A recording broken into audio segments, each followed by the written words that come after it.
ఈ బిజినెస్ ఏదైనా మీ ఊర్లో ప్రమోషన్ చేయాలంటే అది సుమన్ టీవీతోనే సాధ్యం. ఇప్పుడే సంప్రదించండి. జై శ్రీరామ్. మదనపల్లి పట్టణం నందు మే 22వ తారీఖున జరిగినటువంటి హనుమాన్ శోభాయాత్ర బైక్ ర్యాలీలో పాల్గొన్నటువంటి ముఖ్యంగా యువత, మహిళలు, తర్వాత కుల మతాలకు అతీతంగా అన్ని కులాల వారు పాల్గొన్నారు. ముఖ్యంగా పార్టీలకు అతీతంగా జరిగినటువంటి ఈ యొక్క కృషి ఎన్నటికీ కూడా స్థిరస్థాయిగా ఈ యొక్క యుగం ఉండేంత వరకు మొట్టమొదటి విజయవంతమైనటువంటి హనుమాన్ జయత్ర యాత్ర జరిగింది. ఈ యాత్రలో పాల్గొన్నటువంటి అందరికీ కూడా ధన్యవాదము. తర్వాత ఒకటి చెప్పదలుచుకున్న, హిందువుల ఐక్యత ఏంటి అనేది ఫస్ట్ టైం మదనపల్లిలో చరిత్రాత్మకంగా నిలిచిపోయేటువంటి జైత్ర యాత్ర జరిగింది. ఈ శోభాయాత్రలో, హనుమాన్ శోభాయాత్రలో పాల్గొన్నటువంటి వాళ్ళకి మరీ పాదాభివందనం తెలియజేస్తున్నాం. అంటే ఇది కంటిన్యూ కావాలి. ఈ కంటిన్యూ కావడానికి అందరూ కూడా మనసు, వాచ, కర్మణ మీరందరూ భావించాలా. ఒకటి చెప్పదలుచుకున్న, హిందువులు ఐక్యమై యూనిటీగా ఎలాగా యావత్ భారతదేశము హిందువులు ఒకటిగా ఉంటే ఎప్పటికీ కూడా హిందువులు సైనికులుగా మారుతారు.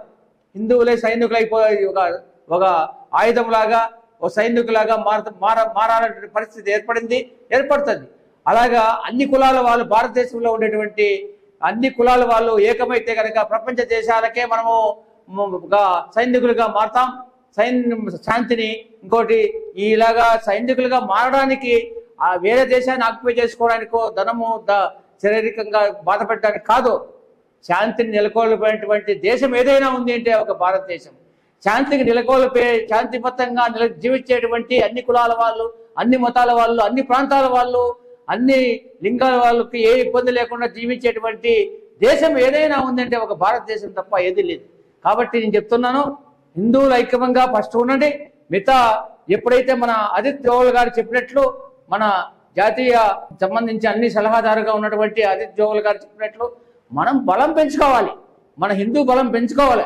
హిందూ బలం ఎప్పుడు పెరుగుతుందో ఆనాడే అన్ని కులాల వాళ్ళు కూడా ఒక ధైర్యం వస్తుంది, ఒక ఐకమత్యంగా మనం వీళ్ళతో ఉండాలనేటువంటి ఒక భావన కలుపుతుంది. దీనికి ఉదాహరణ మదనపల్లి ర్యాలీ చూడండి. బెంగళూరు బస్ స్టాండ్ ఆడ ప్రాబ్లం, ఏడు ప్రాబ్లం అనేది క్రియేటివిటీ అంతే.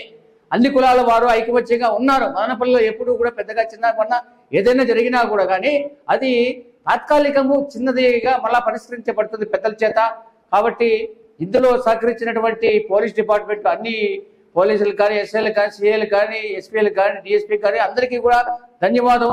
ఇది చిరస్థాయిగా ఇలాగే అందరికీ సహాయం తీసుకోవాలా.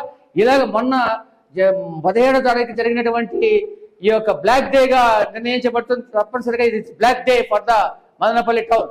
ఎందుకు అంటే లాఠీ చార్జీ మా పిల్లలపైన, పురుషులపైన, మహిళలపైన లాఠీ చేయడం అనేది మేము బాగా ఇప్పటికీ కూడా ఖండిస్తున్నాం. అయితే జరిగిపోయింది. తర్వాత ఇంకా జరగబోయేటువంటి విషయం ఏంటంటే, ఇలాంటిది ముందుగా ఇంటెలిజెన్స్ ద్వారా ఇంకా కనుక్కొని రాజకీయ నాయకులు కానీ, తర్వాత కుల పెద్దలు కానీ, పోలీస్ డిపార్ట్మెంట్ కానీ, అధికారులు కానీ ఒక సమన్వయ కమిటీ ద్వారా నిర్ణయించి దాని ప్రకారమే నడుచుకుందాం. మనం జరిగింది కదా, అలాగే చేద్దాం. జై భోలో భారత్ మాతా కే జై శ్రీరామ్.